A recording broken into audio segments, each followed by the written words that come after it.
दोस्तों नमस्कार। इंडिया में अगर किसी भी छोटे से बच्चे से आप पूछेंगे कि तुम्हारे देश का प्रधानमंत्री कौन है, तो स्पष्ट है कि वो बताएगा मोदी। उससे किसी भी आप नेता के बारे में पूछ लीजिए, वो सिर्फ एक ही नेता को जानता है जिसका नाम है मोदी जी। इतने लोकप्रिय है हमारे प्रधानमंत्री, चाहे देश की बात हो चाहे दुनिया की बात हो। कुछ दिनों पहले तो एक रिपोर्ट आई थी जिसमें दुनिया के सबसे चर्चित व्यक्तियों का नाम था। उसमें सबसे पहले पे जो नाम था वो हमारे देश के प्रधानमंत्री श्री नरेंद्र मोदी जी का था। तो इतने चर्चित हमारे प्रधानमंत्री जी। दुनिया का कोई भी छोटा हो या बड़ा नेता प्रधानमंत्री जी का सम्मान करता है, इनके फैसलों और इनके कारनामों का लोहा मानता है। चाहे वो सुपर पावर हो, रशिया हो, चाइना हो, कोई भी देश हो। अक्सर ऐसा भी देखा गया है कि जब प्रधानमंत्री जी किसी विदेश यात्रा पर जाते हैं तो जब वापस आते हैं तो एक उस यात्रा की एक अमिट छाप छोड़कर आ जाते हैं। उनकी यात्रा एक यूनिक हो जाती है। हालांकि वैसे देखा जाए तो एक ऑफिशियल विजिट होती है, लेकिन ऐसा नहीं लगता है। ऐसा लगता है कि वो किसी कार्यक्रम में, किसी सम्मेलन में शामिल होने के लिए गए थे और वापस आए तो पूरी दुनिया में एक तरह का ट्रेंड हो जाता है उनका जो यात्रा होता है। अब सवाल ये है कि इतना चर्चित व्यक्ति, इतना पॉपुलर व्यक्ति जिसका दुनिया के हर देश लोहा मानते हैं, जो जिनके नाम से पूरे दुश्मनों, जो उनके दुश्मन हैं, दुश्मनों में खौफ मच जाती है, उस व्यक्ति पर सुपर पावर यानी कि अमेरिका ने एक ऐसा समय था जिस पे कि बैन लगाया हुआ था। जी हाँ, आपको सुनकर थोड़ी हैरानी होगी लेकिन ये सच है कि एक समय ऐसा था कि जब प्रधानमंत्री मोदी जी, जब वो प्रधानमंत्री नहीं थे, तब सुपर पावर अमेरिका ने उन पर बैन लगाया हुआ था। और आज के इस एपिसोड में हम उसी बैन पर बात करने वाले हैं, लेकिन उससे पहले हम एक रिपोर्ट देखते हैं, उसके बाद समझते हैं कि आखिर क्यों बैन लगाया था सुपर पावर बदलेगा। क्या अमेरिका भी मोदी को पीएम की कुर्सी का सबसे तगड़ा दावेदार मान रहा है?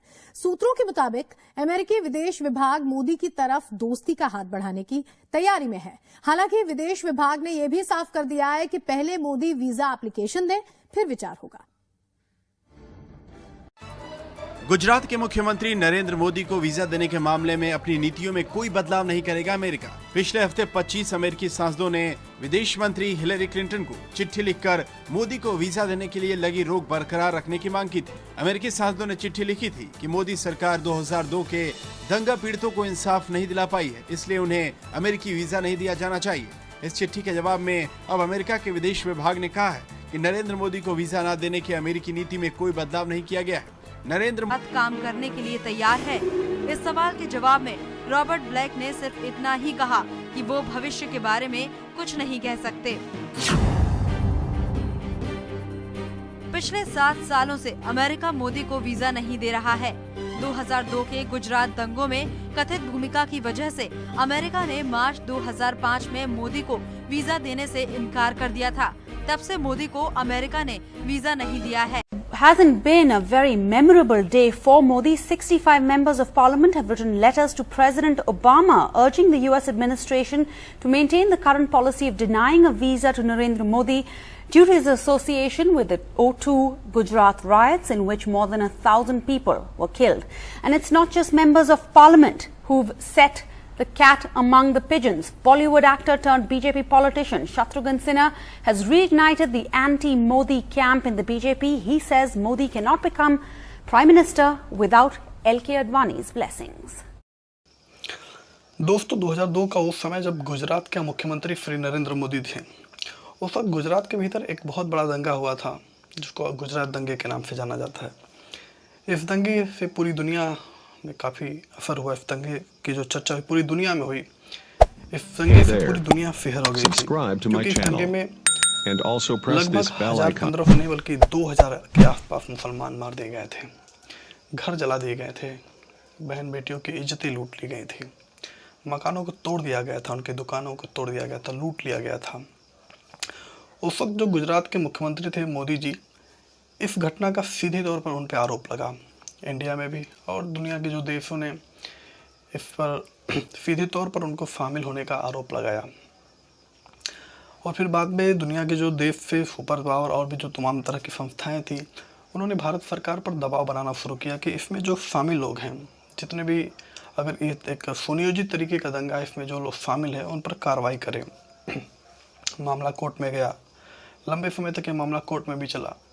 लेकिन जो सुपर पावर अमेरिका देश है, जैसा कि हमने कहा, पहले ही बताया कि मोदी जो कि आज कि आज वर्तमान में देखा जाए तो दुनिया के जो सबसे चर्चित व्यक्ति बन चुके हैं मोदी, उन पर जो बैन लगाया गया था यही कारण था कि 2002 के बाद 2005 में अमेरिका ने प्रधानमंत्री मोदी पर वीज़ा प्रतिबंध लगा दिया, यानी कि मोदी जी अमेरिका यात्रा नहीं कर सकते हैं।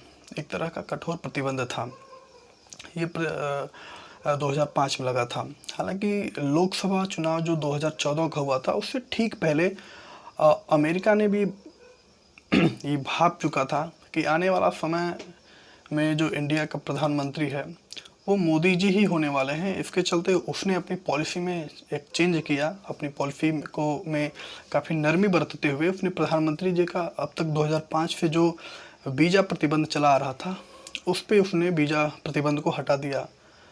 और चूँकि 2014 का जो लोकसभा चुनाव था उसमें गुजरात मॉडल को लेकर प्रधानमंत्री जी पूरे देश के सामने आए थे। उनकी लोकप्रियता इतनी ज़्यादा हो गई थी कि अमेरिका भी ये समझ चुका था कि भारत का जो अगला प्रधानमंत्री होगा वो मोदी ही होगा।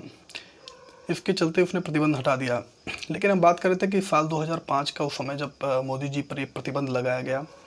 बाद में 2013 में अमेरिका की ही एक संस्था है USCIRF, उसने कहा था कि उसने अपनी एक रिपोर्ट में कहा था कि अब तक दुनिया में अब तक एक पहला मामला है जिस पे कि धार्मिक आज़ादी के मामले में किसी भी व्यक्ति पर इतने लंबे समय तक इस तरह का प्रतिबंध लगाया गया था। उसमें भारत को धार्मिक आज़ादी के मामलों में Tier 2 में भी रखा गया था। और अगर Tier 2 की बात करें तो अफ़गानिस्तान, कजाकिस्तान, इंडोनेशिया, रशिया और भी ऐसे कई तमाम देश हैं जिसको कि अमेरिका के उस संस्था द्वारा Tier 2 में शामिल किया गया है।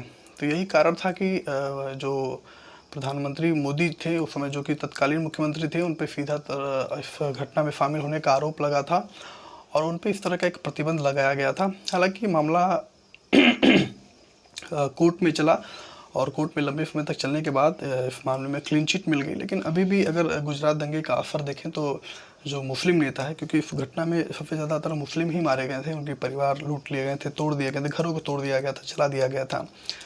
तो जो अभी भी मुस्लिम लीडर्स जो हैं, चाहे नेशनल हो चाहे ग्लोबल हो, मोदी को लेकर उनका एक नेगेटिव, एक नकारात्मक रवैया रहता है कि उस घटना में मोदी ही जिम्मेदार थे, क्योंकि उस समय की जो तत्कालीन सरकार थी वो मोदी जी की ही सरकार थी। वो चाहते तो इस घटना को, इतनी बड़ी घटना को रोक सकते थे, उस पर कंट्रोल कर सकते थे, इतनी लोगों की जानें बचा सकते थे, लेकिन वो उस दौरान मौन रहे, चुप रहे, उन्होंने कोई एक्शन नहीं लिया। इसके चलते आज भी तमाम लोग उनको तमाम तरह के नामों से जोड़ते रहते हैं गुजरात दंगों को लेकर।